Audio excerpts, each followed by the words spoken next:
വളരെ കാലമായിട്ട് തലവേദന അനുഭവിക്കുന്ന ആളുകൾ പെയിൻ കില്ലറുകളെ പേടിച്ച് എപ്പോഴും ഹോമിയോപ്പതി ഡോക്ടറിലെ അടുത്തേക്ക് സൈഡ് എഫക്ട്സ് ഇല്ല എന്നുള്ള ഒറ്റ കാരണത്തുകൊണ്ട് ഹോമിയോപ്പതി ഡോക്ടറുടെ അടുത്തേക്ക് ഓടുന്നത് സാധാരണയായിട്ട് കാണാറുണ്ട്.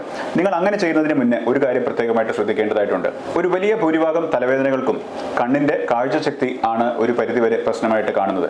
ഒരു ഹോമിയോപ്പതി ഡോക്ടറുടെ ചികിത്സ എടുക്കുന്നതിന് മുന്നേ തന്നെ നിങ്ങളൊരു കണ്ണ് ഡോക്ടറുടെ അടുത്തേക്ക്, ഓഫ്താൽമോളജിസ്റ്റിന്റെ അടുത്തേക്ക് പോയി നിങ്ങളുടെ കണ്ണ് പരിശോധിക്കുകയും നിങ്ങളുടെ കാഴ്ചയുടെ പരിധി വിഷൻ 6/6 ആണോ എന്നും മറ്റെന്തെങ്കിലും കാഴ്ച റിലേറ്റഡ് ആയിട്ടുള്ള പ്രശ്നങ്ങൾ ഉണ്ടോ എന്നും പരിശോധിക്കേണ്ടത് വളരെയധികം ആവശ്യമാണ്. പ്രത്യേകിച്ചും കുട്ടികളിൽ, സ്കൂളിൽ പോകുന്ന കുട്ടികളിലെ തലവേദനകൾ ഒരു പരിധിവരെയും കാഴ്ചശക്തിയുടെ പ്രശ്നം കാരണമാണ് ഉണ്ടാകുന്നത് എന്ന് നാം സാധാരണയായിട്ട് കാണാറുണ്ട്. കാഴ്ചയിൽ മങ്ങലേൽക്കുക, കുറച്ചു നേരം നോട്ട്ബുക്കുകൾ എഴുതുമ്പോൾ കണ്ണിൽ നിന്ന് വെള്ളം വരിക, ഇത്തരത്തിലുള്ള പല ലക്ഷണങ്ങളും കാഴ്ചയ്ക്ക് പ്രശ്നമുള്ളതായിട്ട് കാണുന്ന കുട്ടികളിൽ കണ്ടുവരാറുണ്ട്. ഇത്തരത്തിലൊരു രോഗനിർണയം നടത്തി അതിനുശേഷം മൈഗ്രെയിൻ ആണെന്ന് ഉറപ്പിച്ചതിന് ശേഷം ഒരു ഹോമിയോപ്പതി ഡോക്ടറുടെ കൃത്യമായിട്ടുള്ള ചികിത്സ എടുക്കുമ്പോൾ നിങ്ങൾക്ക് ആ വേദനയിൽ നിന്നും നല്ല റിലീഫ് ലഭിക്കുന്നതായിട്ട് കാണാം. കണ്ണിന്റെ കാഴ്ചശക്തിക്ക് പ്രശ്നങ്ങൾ ഉണ്ടെങ്കിൽ, അതിൽ ബുദ്ധിമുട്ടുകൾ ഉണ്ടെങ്കിൽ ഡോക്ടർ നിർദ്ദേശിക്കുന്ന പ്രകാരം കണ്ണടകൾ ഉപയോഗിക്കുകയോ അതിനനുസരിച്ചുള്ള മരുന്നുകളും ചികിത്സകളുമായിട്ട് മുന്നോട്ട് പോവുകയാണ് ഏറ്റവും ഉചിതമായിട്ട് ചെയ്യേണ്ട കാര്യം. കണ്ണിന് പ്രശ്നങ്ങളൊന്നും ഇല്ലെങ്കിൽ ഇത് മൈഗ്രെയിൻ തന്നെ ആണോ എന്നുള്ളതും ഉറപ്പിക്കേണ്ടത് ആവശ്യമാണ്. മൈഗ്രെയിൻ തലവേദനയ്ക്ക് ഹോമിയോപ്പതിയിൽ ഉത്തമമായിട്ടുള്ള ചികിത്സകളും കൃത്യമായിട്ടുള്ള മരുന്നുകളും എല്ലാം ലഭ്യമാണ് എന്ന് മറക്കാതിരിക്കുക.